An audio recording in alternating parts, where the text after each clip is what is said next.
Hi hello welcome to John siblings channel. అందరికీ పరాభవనామ ఉగాది శుభాకాంక్షలు. మేము ఈరోజు చేసుకోబోయే ఉగాది పచ్చడి అంటే షడ్రుచులు అంటే ఇవే.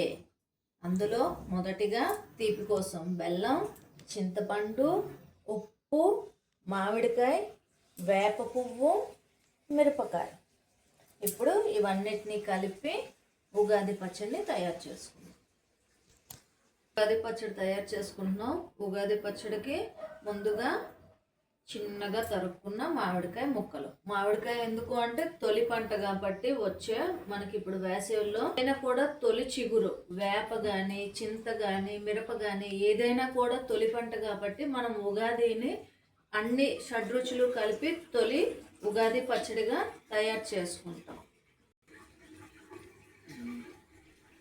ముందుగా మామిడికాయ ఏంటి అంటే ఆశ్చర్యకరమైన ఘట్టాలు.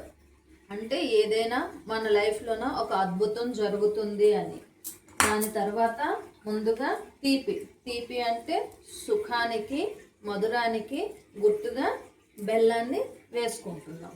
దాని తర్వాత చేదు వేప పువ్వు జీవితంలో వచ్చే కష్టాలకు చిహ్నం.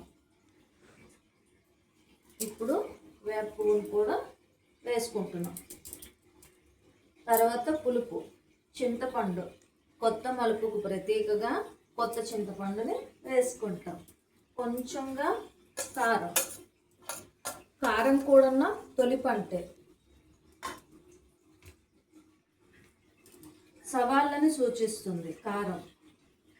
అదే ఉప్పు జీవితంలో ఆసక్తి అపజయాలను సూచిస్తుంది. అంటే దేన్నైనా మనం ఎదుర్కోవాలి అంటే ఈ షడ్రుచులను కలిపి మనం ఎదుర్కోవాలి అని ఈ షడ్రుచుల్ని చిహ్నంగా మనం తెలియపరుస్తాం.